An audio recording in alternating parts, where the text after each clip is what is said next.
Hey YouTube, welcome to another video. Thanks for joining today.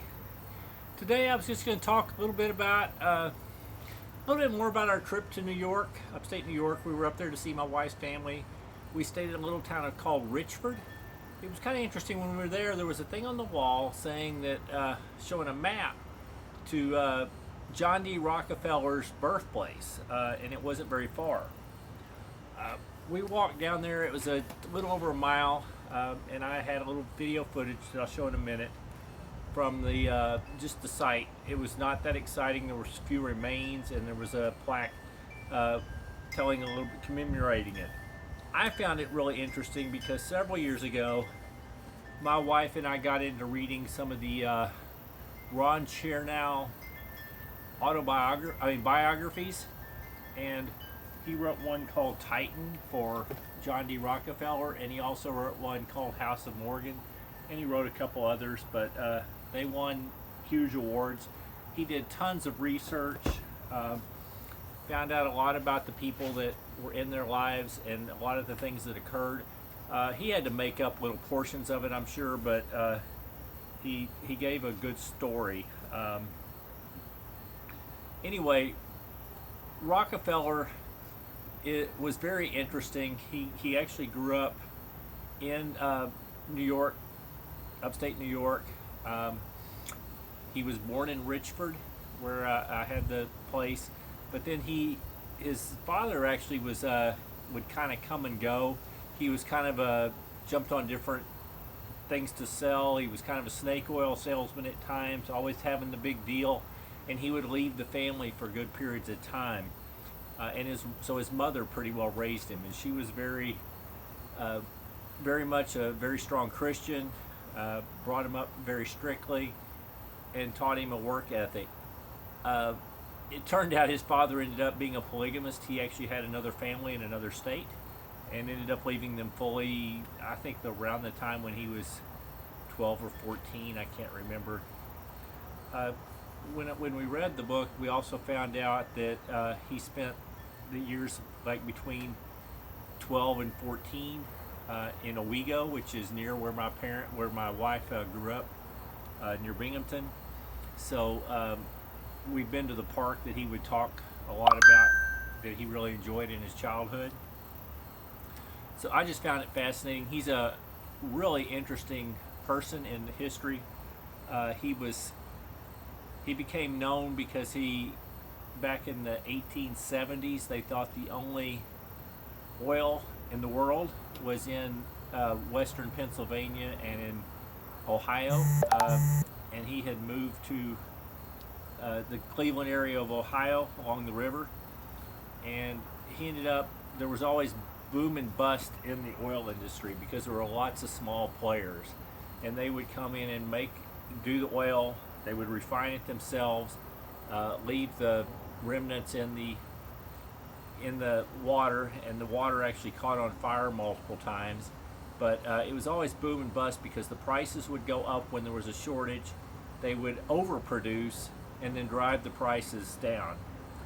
Well, Rockefeller came in and consolidated that. He ended up buying out taking over, driving out of business a lot of the small players.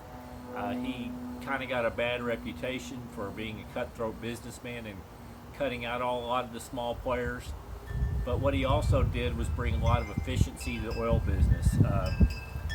And he ended up creating this monstrous Standard Oil, which is actually, it later got broken up using antitrust into what we now know as Exxon and Mobil and Texaco, and a lot of the big brands were part of Standard Oil, and they got broken up later on.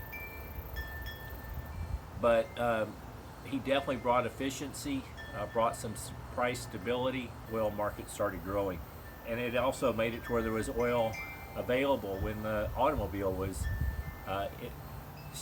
built in the early 1900s. So Rockefeller became one of the richest men. Well, he was the richest man. They equate his wealth now to being, in today's dollars, like $24 billion, which wouldn't make him like the richest, but his wealth compared to the GDP of the United States was by far the most of anyone in history until just very recently. There have been times when Elon Musk has surpassed him as a wealth percentage of GDP in the U.S.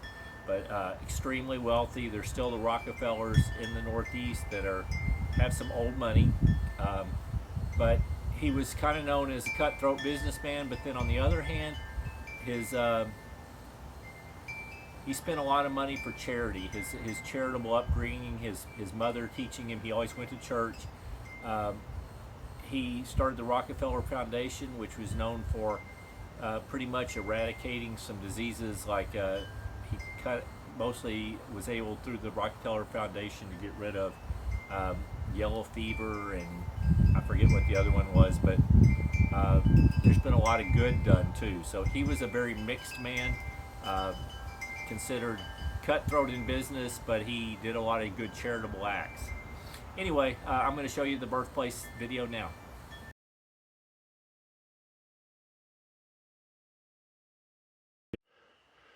John D. Rockefeller's birthplace. In a small house on this site, John D. Rockefeller was born on July 8, 1839. It was a simple story and a half wood frame house built on a homestead of 50 acres, purchased by his father in 1835. It is said that Godfrey Rockefeller, John's grandfather, together with their family members, were on their way to Michigan in the early 1830s when they decided to settle in this place, from which comes the name Michigan Hill. The grandparents, Godfrey and Lucy Rockefeller, with their 10 children, including John's father, William Avery Rockefeller, had settled on a homestead about a half-mile east on this road. A log schoolhouse stood on a site about 1/4 mile east of here on a plot sold to Tioga County School District, number 10, by William Avery Rockefeller in 1845. The schoolhouse also served as a religious center for the pioneer settlers of Michigan Hill. On a small stream flowing through this valley about 1/2 mile northwest of here, William Avery Rockefeller operated a small sawmill in 1836 to make lumber from the white pine and hemlock trees that grew on these hills. One can still see the form of an earthen dam which stored water to provide water for the sawmill. These forested hills were cleared for the farming by the early settlers, but the thin, rocky soil was too poor to sustain permanent agriculture. The land was reverted to forest as you see it now. The birthplace site is dedicated to the memory of the early settlers of Michigan Hill and to John D. Rockefeller, pioneer American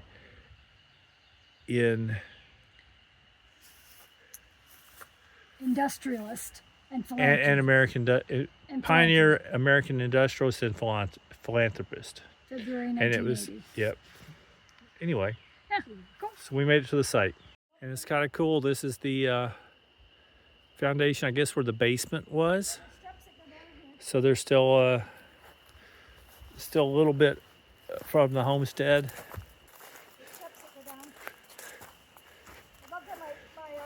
Oh, and they said it was a story and a half, so this was probably the bottom part of it. Yeah. I wish I had my metal detector. That'd be really cool if we could find it in here.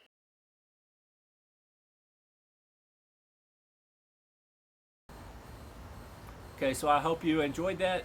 If you liked the video, please consider hitting the thumbs up, the like button. If you're interested in any more of my content, please consider subscribing to my channel. And other than that, I hope you're having a wonderful day. And keep moving!